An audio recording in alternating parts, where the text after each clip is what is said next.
নমস্কার, এনবিপি ইউনানি আয়ুর্বেদ রিসার্চ সেন্টারের বিশেষ অনুষ্ঠানে আমাদের সকল দর্শক বন্ধুদের আরো একবার জানাবো অনেক অনেক স্বাগত। আপনাদের জন্য এই অনুষ্ঠান, যে অনুষ্ঠানে আপনাদের বিভিন্ন ধরনের সমস্যা নিয়ে আমরা কিন্তু আলোচনা করি।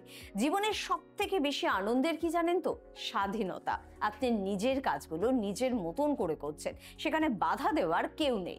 তবে সবথেকে বেশি পরাধীন আমরা তখন হয়ে যাই যখন নিজের কাজগুলো আমি নিজে করতেই পারছি না। অর্থাৎ উঠতে, চলতে, বসতে, হাঁটতে নানা রকমের সমস্যা, ব্যথা বেদনার সমস্যা, যন্ত্রণার সমস্যা, কটকট আওয়াজ হচ্ছে, ফুলে যাচ্ছে, লাল হয়ে যাচ্ছে, অর্থাৎ আপনার অস্থি আপনার বিপাকে চলে গেছে। কি করে অস্থি সমস্যার সমাধান করবেন? স্যার আজকে আমাদের সঙ্গে উপস্থিত, তাই প্রথমেই স্যারকে জানাবো অনেক অনেক ধন্যবাদ এবং স্বাগত। নমস্কার।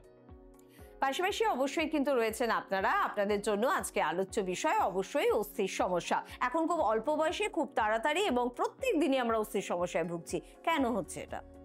দেখুন, অনেক মানুষের এখন নিয়ম হয়ে গেছে কি আমি ওষুধ উপরে ডিপেন্ডেন্ট থাকবো। ধরুন আজকে ব্যথা হচ্ছে, তো আমরা এটা জানার চেষ্টাই করি না কি ব্যথা হচ্ছে কেন। বিভিন্ন রকম ব্যথা হয়। ব্যথা যেটা হয় আপনার, যদি আর্থ্রাইটিসে যদি কথা বলা হয় তো মোর দ্যান 200 আর্থ্রাইটিস রয়েছে, ঠিক না?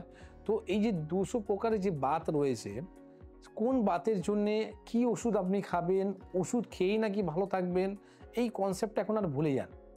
কেন ভুলে যেতে বলছি? কারণটা হচ্ছে কি, আপনি একটা মানুষ দেখান যারা ওষুধ খেয়ে নাকি সুস্থ হয়েছে। আপনি হয়তো ওষুধ খেয়ে ব্যথাকে কমাতে পারবেন, কিন্তু ব্যথাকে ভালো করতে পারছেন না। বারবার আমরা একটা কথা কি বলি কি, গড থেকে যে আমাদের গিফট রয়েছে, গড থেকে যখন ব্যথা হয়েছে তার মানে গড দিয়েছে, আর গড থেকে আমাদেরকে পাওনা রয়েছে কি কী করে এই ব্যথাকে কমানো যায় উইথাউট মেডিসিন। এটা কি করে সম্ভব? অবশ্যই সম্ভব আছে। যখন আপনি এনবিপির সঙ্গে যুক্ত থাকবেন না, তো অনেক কিছু জানতে পারবেন। তো দেখুন, আজকে আমরা জানি কি জয়েন্ট পেইন যেটা হয় আমাদের, তো জয়েন্ট পেইনের আসল মূল কারণ হচ্ছে আমাদের ইনফ্লামেশন, মানে আমাদের শরীরের মধ্যে সোয়েলিং হয়ে যাওয়া। যে কোনো জয়েন্টে, বিগ জয়েন্ট বলুন বা স্মল জয়েন্ট বলুন, যখনই জয়েন্টের মধ্যে যখন ইনফ্লামেশনটা আসে, তখনই আমাদের কি হয়, দুটো হাড়গুলো জুড়ে যাওয়ার পরই আপনার ব্যথা যন্ত্রণা হতে চালু হয়। তো এই যে ব্যথা যন্ত্রণা যখন চালু হয়, তখন যদি আপনি ভোল্টেজে যে যন্ত্র রয়েছে, আপনি ডাক্তারের সঙ্গে নয়, আপনাকে যোগাযোগ করতে হবে ইঞ্জিনিয়ারের সঙ্গে। হ্যাঁ, আপনি ভাবছেন কি এটা আমি কি কথা বলছি, এটা বাস্তব কথা কি আপনার যদি শরীরের মধ্যে ব্যথা রয়েছে, এখন আপনাকে ডাক্তার কাছে যেতে হবে না, এখন আপনাকে ছুটতে হবে ইঞ্জিনিয়ারের কাছে। কেন কি, তখন আপনি ভোল্টেজ যে যন্ত্রটা রয়েছে, আপনি যখন ভোল্টেজ যন্ত্রটা লাগাবেন দেখবেন আপনার ভোল্টেজটা কিন্তু হাই রয়েছে। তো ভোল্টেজকে আপনাকে জিরো করতে হবে। যতক্ষণ আপনার ভোল্টেজ জিরো হবে না, ততক্ষণ কিন্তু আপনার ব্যথা যন্ত্রণা কোনোদিনই ভালো হবে না, ঠিক না? তো দেখুন, আমাদের ভোল্টেজটা জিরো হবে কখন? যখন আপনি আপনার যে আশেপাশে যদি কোনো রকম মাঠ থাকে, বা আপনি পাতাল থেকে আপনি যখন টাচ করে রাখবেন, মানে 15 সেকেন্ড, 15 সেকেন্ডের পরেই কিন্তু আপনার ভোল্টেজটা কিন্তু জিরো হয়ে যায়, ঠিক আছে? তা আপনি কি জানলেন কি আপনার শরীরের মধ্যে ভোল্টেজটা জিরো করতে হবে। ইঞ্জিনের কাজে আপনি দেখলেন কি আপনার যন্ত্রটা ভোল্টেজ, আপনার ভোল্টেজটা হাই রয়েছে। তো যখন ভোল্টেজ আপনার জিরো হয়, তখন আমাদের ইমিউনিটি পাওয়ারটা একদম পিক পয়েন্টে থাকে, ঠিক আছে? মানে খুব হাই পিক পয়েন্টে থাকে। আজকে যারা পেন যদি কথা বলি, আমরা ব্যথা যদি কথা বলি, শুধু জয়েন্ট পেন কথা নয়, আজকে যারা মেজর রয়েছে ব্যথা, অনেক ডিজিজ আছে যেখানে মেজর রয়েছে ইমিউনিটি, যেটা বলে অটো ইমিউনো ডিজিজ, মানে ইমিউনিটি পাওয়ার আপনার উইক হয়ে গেলে তখন এই রোগটা হয়। তো যখন দেখবেন আপনার মেজর রয়েছে আপনার ব্যথা, তো যেরকম আপনার ক্যান্সারের মধ্যেও কিন্তু আপনার পীড়া হয়, ব্যথা হয়। তো এইরকম সমস্যা নিয়ে আপনি কি করবেন? আজকে দেখুন, যদি আমরা ফ্যাটি লিভারে যদি কথা বলি, তো দেখুন আজকে আমরা যে পেন কিলার ব্যবহার করি, তো পেন কিলার খাচ্ছি বা আমাদের কথাতে যে আমরা ওষুধ খাই, অ্যান্টিবায়োটিক্স নিচ্ছি, তো সেই কারণের জন্য কি হচ্ছে, আমাদের লিভারটা ড্যামেজ হচ্ছে। তো আপনাকে জানতে হবে কি এই ইনফ্লামেশন কি করে ঠিক হবে, কি করে আমাদের শরীরের মধ্যে ভোল্টেজটাকে জিরো করা হবে। আজকে আমি আপনাকে একটা ফ্রিতে একটা অ্যাডভাইস বলবো, যেটা যদি আপনি করেন, তো যদি কাদের যদি জয়েন্ট পেন থাকে, আপনি এক্সপেরিমেন্ট করুন, ঠিক না? এক্সপেরিমেন্ট করুন, আপনি 2 থেকে 4 জনের উপরে আপনি এক্সপেরিমেন্ট করুন, যেখানে দেখুন আপনার ব্যথা কিন্তু উইদাউট পেন কিলার খেয়ে আপনার ব্যথাটা রিলিজ হয়ে যাবে, ঠিক আছে? কি করে সম্ভব হয়? যখন আপনি আর্ট থেকে জুড়ে থাকবেন, মানে আপনাকে কি করতে হবে, আপনাকে কিছু করতে হবে না, এইরকম একটা চেয়ার নেবেন আর এইরকম চেয়ারের উপরে আপনাকে বসতে হবে, চটিটা খুলে আপনি মাটিতে শুধু পাটাকে ঠেকিয়ে শুধু বসে থাকবেন। দেখা গেল 10 to 15 মিনিটস, আপনাকে বললাম না কি আপনার ভোল্টেজটাকে জিরো করে দেওয়া হয়। এইবার যারা 15 মিনিটস নিচ্ছে তাদের কি হবে, আপনার যে কথাতে যে রাগ হয়ে যায়, ঠিক আছে, আপনি রেগে যান, আপনার মুড সুইং হয়, তো এইরকম পেশেন্ট যদি 15 মিনিটস যদি প্রতিদিন নিতে চালু করে তখন দেখবেন আপনার হরমোনসের যে ইমব্যালেন্স হয় এইগুলো কিন্তু সমস্যা ঠিক হতে চালু হয়ে যায়।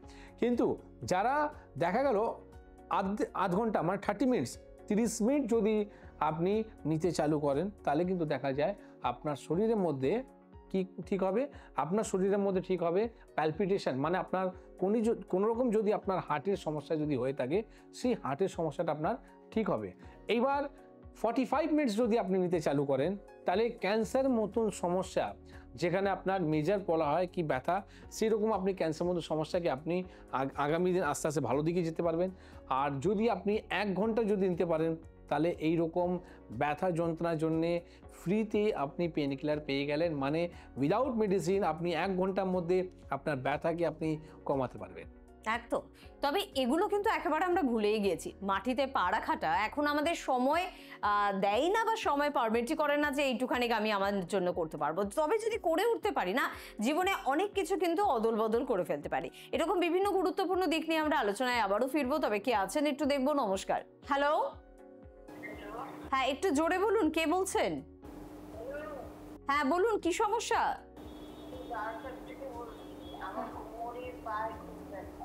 কোমরে পায়ে খুব ব্যথা। বয়স কত আপনার ম্যাডাম?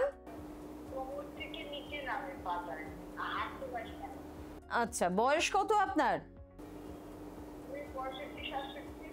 আচ্ছা আচ্ছা, আপনার বাড়ির পাশে কোনো রকম মাঠ আছে বা আপনার কাঁচা মাটি পাওয়া যাবে?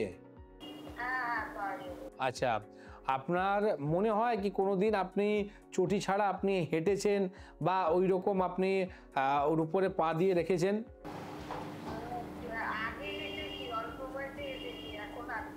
এই জন্য অল্প বয়সে আপনার ব্যথা ছিল না, আজকে আপনার ব্যথা আছে, ঠিক না? আপনাকে কি করতে হবে, দেখুন আজকে আপনি যে সমস্যা নিয়ে ভুগছেন, তো আমি বলবো না কি আপনি ট্রিটমেন্ট করবেন না, আপনি কোনো রকম রিপোর্ট করবেন না। আপনার যে প্রবলেমটা রয়েছে সেখানে আপনাকে একটা কোমরে একটা এক্স রে রিপোর্টটা করতে হবে, মানে অ্যালেস স্পাইনে আপনি একটা এক্স রে রিপোর্টটা করবেন। এক্স রে রিপোর্টের মধ্যে কি আসছে তার অবশ্যই আপনাকে সমাধান করতে হবে। আপনি কোনো জায়গায় পড়ে গেছিলেন?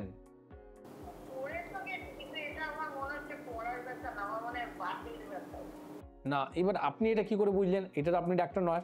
কেন কি অনেক সময় কি হয়, আমরা যখন পড়ে যাই সেই সময় একটা ব্যথা হয়, ব্যথাটা চলে যায় কিন্তু ব্যথাটা আবার চলে আসে, যেখানে বলা হয় স্পন্ডিলোলিস্থেসিস।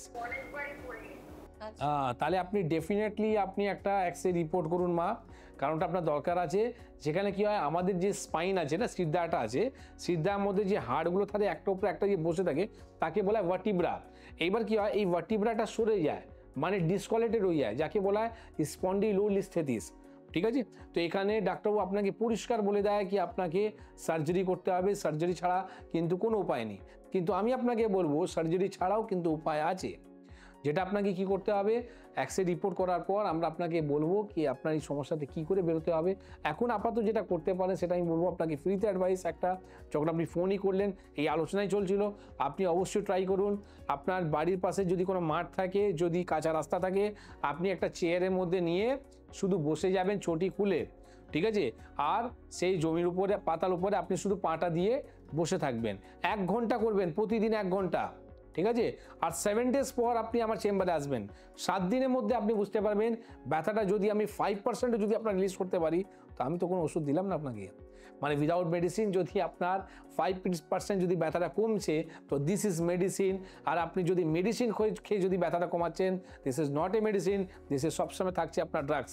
তো ড্রাগসকে আপনি চুজ করবেন না মেডিসিনকে চুজ করবেন, সেটা চয়েস আপনার থাকবে। একদম।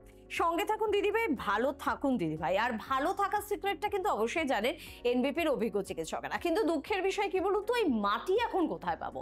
পুজোর সময় ঘট পাতার জন্য যতটুকু মাটি লাগে, এই মাটিটুকু কিন্তু আমাকে বাজার থেকে গিয়ে এখন কিনতে হয়, কারণ আশেপাশে মাঠ তো নেই, সব তো ফ্ল্যাট হয়ে গেছে।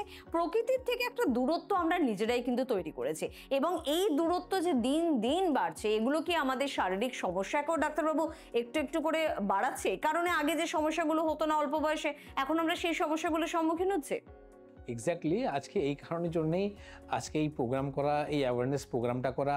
যেটা বলা হয় না কি, আংরেজ চলে গেছে আর আংরেজিও কো ছোড় গেছে, তো ঠিক ওই রকমই আমরা যদি ভাবছি কি আমরা আজাদ হয়ে গেছি আর আমরা 15 আগস্ট বা 26 জানুয়ারিতে আমরা মদ খাচ্ছি বা গান বাজনা করছি আর আমরা ফ্ল্যাগ ঝান্ডাকে আপনি দেখাচ্ছেন, তার মানে এটা নয় কি আপনি আজাদি হয়ে গেছেন।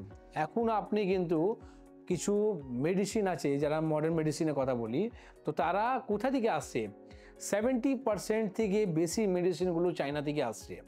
আজকে যদি বলে কি গভর্নমেন্ট আপনাকে দেখানোর চেষ্টা করছে কি আমরা চায়না থেকে এখন কোনো রকম কাজ করছি না, চায়নাকে আমরা রিলেশনটা আমরা ব্রেক করে দিয়েছি, আমরা পার্টিকুলার আপনি বলছেন কি আমি কোনো প্লাস্টিক ইউজ করব না, কিছু নেব না। আরে বাবা, আপনি তো মেডিসিনই আপনি ইউজ করছেন, তো 70% মেডিসিন আপনার আসছে কোথা থেকে? চায়না থেকে আসছে। তো আপনাকে যদি বন্ধ করতে আপনি করুন ওই মেডিসিনটা বন্ধ, সেটা আপনি করবেন না। তো দেখুন ব্যাপারটা হচ্ছে না, গভর্নমেন্টের কথা বললেই হবে না, কারণটা হচ্ছে কি এটা আমাদের নিজের বুদ্ধি দরকার। আজকে যদি আমার শরীর খারাপ হয়েছে, তো প্রথম আমার বুদ্ধি দিকেই আমাকে ঠিক হতে হবে। এবার যদি আমি আশেপাশে লোক থেকে যদি বুদ্ধিটা নিই, তো অবশ্যই সেখানে আমি একটা গর্ততে পড়বো। তো সবসময় আপনার ব্রেন যেটা বলছে, আপনার মন যেটা বলছে, সেটা আপনি ব্যবহার করুন। তো আজকে প্রকৃতি থেকে আপনি যে দূরে হয়ে গেছেন না, সেটাই হচ্ছে এই অ্যাওয়ারনেস প্রোগ্রাম কি আপনার আয়ুর্বেদ দেখাচ্ছে কি যেখানে আপনার কোনো রকম মেডিসিন লাগবে না। আপনি প্রকৃতির সঙ্গে যদি আপনি থাকেন, তাহলে কিন্তু আপনার অনেক রকম রোগ, শুধু আপনি আজকে জয়েন্ট পেন মতন নয়, যে কথাগুলো বলি যেমনি সুগার, প্রেশার, থাইরয়েড, অনেক বহু হার্টের সমস্যা, বহু এরকম সমস্যা রয়েছে, যারা ট্রিটমেন্ট করার পর আপনি শুধু ওষুধ খেয়ে উপরে রয়েছেন, ওষুধ ছেড়ে দিলেই আপনার সমস্যাটা বেড়ে যাচ্ছে। তো আমি বারবার বলছি এইরকম সমস্যা সমাধান আছে যেখানে উইদাউট মেডিসিন আপনি কিন্তু ভালো থাকতে পারেন, যদি ঠিকভাবে আমাদের কথাগুলোর উপরে যদি মেনে চলেন, আমাদেরকে ফলো আপ করতে থাকেন, তাহলে কিন্তু আপনি দেখবেন অনেক দিন সুস্থ থাকবেন আর কোনো রকম আপনাকে মেডিসিন খেতে হবে না। একদম। তো কিভাবে আপনি ভালো থাকবেন সেই সিক্রেটটা তো জানতে চান? আর এই সিক্রেটটা কিন্তু এমন কিছু কঠিন বিষয় না, শুধুমাত্র একটু জীবনযাপন পরিবর্তন করতে হবে, খাবারের নিয়মটাকে, ধরনটাকে একটু পরিবর্তন করতে হবে, হালকা একটু এক্সারসাইজ করতে হবে, স্যার যেরকম বললেন যে অবশ্যই একটু খালি পায়ে মাটিতে হাঁটুন, এই ধরনের ছোট ছোট কিছু বিষয় বদলে দেবে আপনাকে, বদলে দেবে আপনার প্রিয়জনের জীবনকে। আজকে হাতে সময় একদম নেই, অনুষ্ঠান থেকে বিদায় নেব, তবে কথা দিচ্ছি পরবর্তী অনুষ্ঠানে আবারও দেখা হচ্ছে, আবারও কথা হচ্ছে আপনার সমস্যা নিয়ে। ভালো থাকবেন আপনারা, এবং অবশ্যই ধন্যবাদ জানাবো স্যারকে। নমস্কার।